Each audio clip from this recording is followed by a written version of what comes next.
The 39-year-old former Sporting CP manager Ruben Amorim was named Manchester United's new manager the same week that the team ultimately severed its connections with Erik ten Hag. In addition to the several $1 million they still owe ten Hag after they signed him to a contract extension over the summer, United is paying roughly $11 million to get Amorim out of his Sporting contract.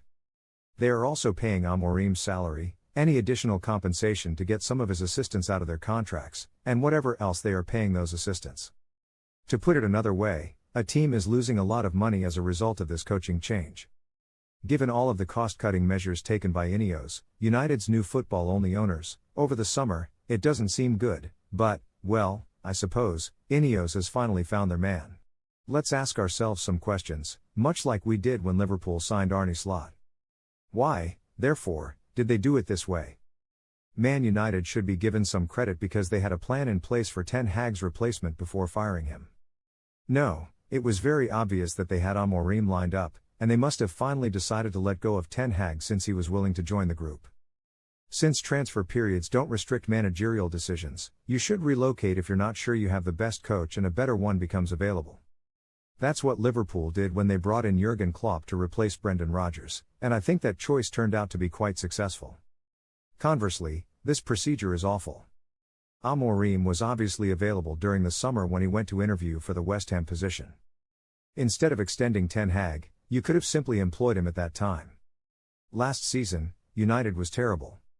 Nearly everyone believed ten Hag was done, notwithstanding their FA Cup victory.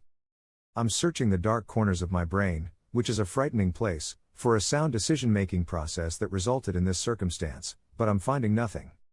Since Amorim's Sporting has been playing well lately, something is amiss if A, United felt that they required more from him and B, they believed that 2 or more months of games met their needs for more.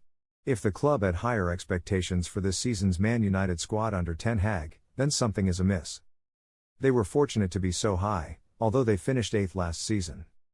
They were the 14th best side in the Premier League based on a combination of 70% anticipated goals and 30% goals, which is more predictive than either statistic alone. Considering how much time they've spent playing down a man, those figures are marginally better this season. To be clear, for one of the wealthiest clubs in the world, these stats are still dreadful.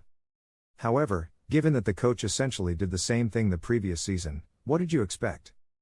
Did the United management truly decide they had had enough after a questionable, VAR-assisted injury time penalty against West Ham? I believe it's crucial to create the scene for the environment Amorim is entering, even though we're looking backward a little bit here. Ineos hasn't done anything to imply that the team has finally figured out how to proceed.